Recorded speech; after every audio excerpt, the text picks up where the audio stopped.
PM Shri പദ്ധതി മരവിപ്പിച്ചത് സംബന്ധിച്ച് കേന്ദ്രത്തിന് കത്ത് നൽകുന്നതിൽ വൈകുന്നത് LDF-ൽ ഉന്നയിക്കാൻ CPI തീരുമാനം.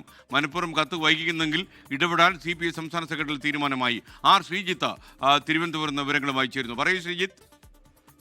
SKN ഇന്ന് ചേർന്ന CPIയുടെ സംസ്ഥാന സെക്രട്ടറി യോഗത്തിലാണ് PM ശ്രീ പദ്ധതി മരവിപ്പിക്കുന്നതുമായി ബന്ധപ്പെട്ട കത്ത് വൈകുന്നത് മനഃപൂർവ്വമാണെങ്കിൽ ഇടപെടാനുള്ള ധാരണയുണ്ടായത്. സെക്രട്ടറി അംഗങ്ങൾ തന്നെ കത്ത് വൈകുന്ന കാര്യം ചൂണ്ടിക്കാണിച്ചു. ഇതിന്റെ അടിസ്ഥാനത്തിൽ LDF-ൽ പ്രശ്നം ഉന്നയിക്കാനാണ് CPI തയ്യാറെടുക്കുന്നത്. എന്നാൽ സാങ്കേതികമായിട്ടുള്ള നടപടിക്രമങ്ങൾ വൈകുന്നത് കൊണ്ടാണ് കത്ത് വൈകുന്നതെന്ന വിശദീകരണമാണ് വിദ്യാഭ്യാസ മന്ത്രിയിൽ നിന്നും മറ്റും ഉണ്ടാകുന്നതെന്ന കാര്യം സംസ്ഥാന സെക്രട്ടറി തന്നെ ചൂണ്ടിക്കാണിച്ചു. എങ്കിലും ഈ വൈകൽ സാങ്കേതിക കാരണങ്ങളല്ല, മറിച്ച് മനഃപൂർവ്വമാണെങ്കിൽ ഇടപെടാനുള്ള ധാരണയാണ് CPIയുടെ സംസ്ഥാന സെക്രട്ടറിയിൽ ഉണ്ടായിരിക്കുന്നത്. എന്നാൽ എക്സിക്യൂട്ടീവിൽ ഇത്തരം കാര്യങ്ങൾ റിപ്പോർട്ട് ചെയ്തില്ല. തദ്ദേശ തെരഞ്ഞെടുപ്പുമായി ബന്ധപ്പെട്ട കാര്യങ്ങൾ മാത്രമാണ് എക്സിക്യൂട്ടീവിൽ ചർച്ച ചെയ്തത്. തദ്ദേശ തെരഞ്ഞെടുപ്പിൽ വാർഡ് പുനർവിഭജനവുമായി ബന്ധപ്പെട്ട് ജില്ലാ പഞ്ചായത്തിലടക്കം ഡിവിഷനുകൾ വർദ്ധിച്ചിട്ടുണ്ട്.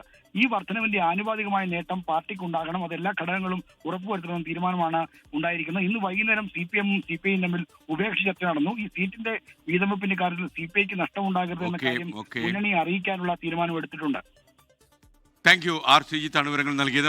ലോകത്തെവിടെയായാലും ഏത് സമയത്തും 24 വാർത്തകളും ഓഗ്മെന്റഡ് റിയാലിറ്റി പാക്കേജുകളും എക്സ്പ്ലെയിനറുകളും വിശദമായി കാണാൻ ഞങ്ങളുടെ YouTube ചാനൽ നിങ്ങൾക്ക് സബ്സ്ക്രൈബ് ചെയ്യാം.